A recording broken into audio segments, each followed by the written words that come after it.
இந்திய அளவில் நீங்கள் மிகவும் மதிக்கின்ற அரசியல் தலைவர் அப்படின்னு யாரை சொல்கிறாங்க? பண்டிட் நேரு, வாஜ்பேயி அவர்கள் தேசிய அளவில் அப்படின்னு நான் சொல்லுவேன்.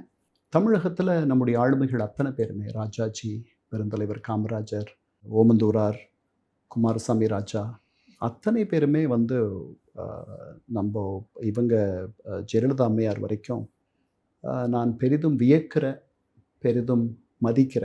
குறைகளெல்லாம் உண்டு. அவர்களும் மனிதர்கள் தானே, அதெல்லாம் இருக்குது. ஆனால் இவர்களெல்லாம் வேறு இடத்துல பிறந்திருந்தாங்கன்னா பெரிய பெரிய இடங்களுக்கு, இன்னும் பெரிய பெரிய இடங்களுக்கு போயிருப்பாங்கன்ட்டு நான் நினைப்பேன். அவ்வளவு மதிநுட்பமும், அவ்வளவு திறமையும், அவ்வளவு திறனும், உழைப்பும் உள்ளவர்கள் இவங்க அத்தனை பேரும்.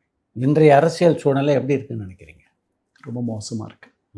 பொது வாழ்க்கையில் வந்து அது ஒரு தொண்டாகவோ அல்லது ஒரு சேவை மனப்பான்மையாகவோ அந்த மாதிரி வர ஆட்கள் வந்து ரொம்ப அருகிட்டாங்க. அதனால் இன்றைக்கி ஒரு கவுன்சிலராக நீங்கள் வரீங்கன்னா அதுக்கு முதல்ல நீங்கள் நிறைய செலவு பண்ணணும். பணம் ஒரு முக்கியமானது. நீங்கள் போட்ட பணத்தை அது முதலீடுன்னு நினைக்கிறீங்க, அந்த பணத்தை நீங்கள் எடுக்கணும். நம்ம எல்லாருக்கும் தெரிஞ்சது தான்.